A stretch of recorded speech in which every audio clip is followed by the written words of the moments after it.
يا صباح الخير. وصفة اليوم هنعمل حلا كريمي بصوص الكراميل. بس قبل ما نبدأ الفيديو، لو أول مرة تشوفوني ما تنسوش اللايك والتعليق والاشتراك الحلو وتفعيل زر الجرس.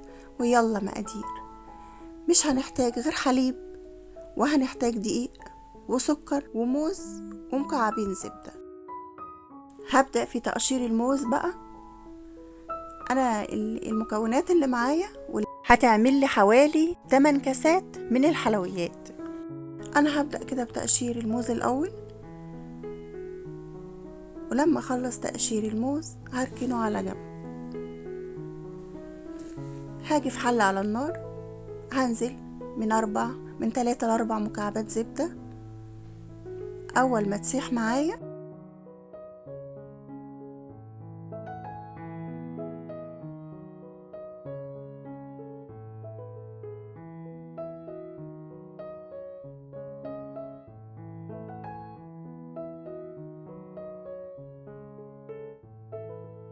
هنزل ب5 معالق من الدقيق. هنخلهم كده زي ما انا متعودة انخل معاكم، عشان اي حاجة تكون في الدقيق او اي حاجة عالقة فيه ما تنزلش معايا في الوصفة بتاعتي. هبدأ انخلهم كده، يعني احنا حطينا او نزلنا ب5 مكعبات زبدة او 4، ونزلت ب5 معالق من الدقيق بالويم كده، لان انا عندي الزبدة يعني على بعضها، فانا خدت بالويم كده. هنزل بقى ب4 كوبايات حليب.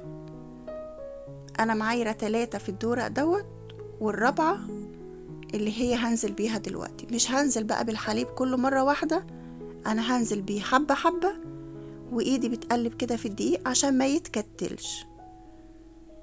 اول ما يفك التكتل بتاعه هنزل بباقي الحليب اللي معايا.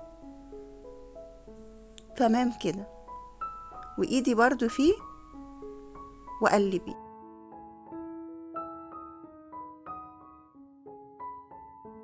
نزلت ب5 معالق من السكر، والسكر هنا او التحلية ده حسب رغبتك انتي. لو انت حباه سكره زيادة ضيفي سكر زيادة. انا هنا ضفت 5 معالق وكان سكره مظبوط وتمام. هنزل بقى بالكريمي اللي انا عملته ده في الكاسات بتاعتي. مش هتملي الكاس للاخر، احنا هنعمله كده ل3/4 علشان هننزل بطبقة تانية. تمام كده، انا هوزع في كل الكاسات، واي حاجة بقى همسحها كده من فوق عشان الشكل الجمالي.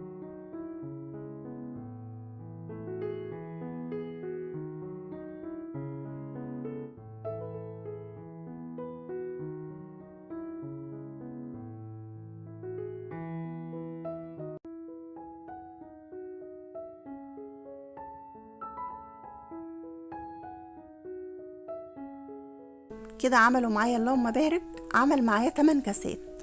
هنزل بقى بالموز اللي انا قطعته في اول الفيديو، هوزعه كده في الكاسات اللي معايا. هتوزعيه بقى توزيع عشوائي براحتك انتي، ولو مش حابة تضيفي الموز برضو براحتك. حابة تضيفي اي حاجة تانية، اي فاكهة انتي بتحبيها ضيفيها. بس الحلا ده بجد طعمه جميل وهتعتمديه على طول. مكوناته بسيطة وسهلة وموجودة في كل بيت، وأظن في كل بيت سكر ودقيق وزبدة. لو ما فيش زبدة حطي نوع سمنة، بس يكون نوع سمنة يكون كويس علشان يعطي طعم حلو. هخلص بقى الكاسات اللي معايا كلها كده وانزل فيها بقطع الموز وهركنها على جنب. في طاسة بقى على النار هنزل بكوباية سكر، واسيبه لما يتكرمل لوحده كده، وما تحطيش الاسباتولا فيه ولا اي حاجة الا لما يبدأ يسيح من الجنب. هنزل بقى بمكعب زبدة، بس انا كان الفيديو ما صورش كده في اول السكر. هتقلبي بقى الزبدة كده مع السكر المتكرمل.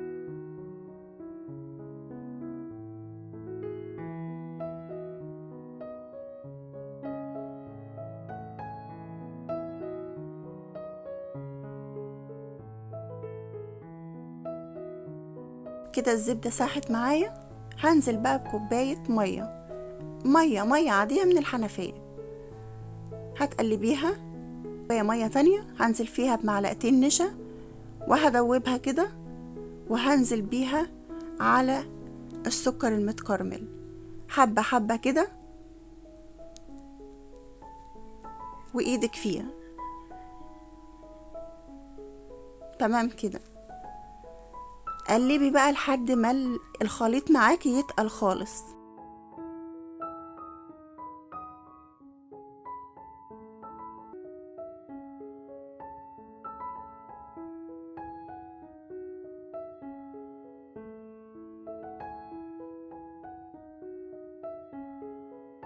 كده القوام تمام جدا. هنزل بقى بالقوام ده على الكاسات اللي معايا.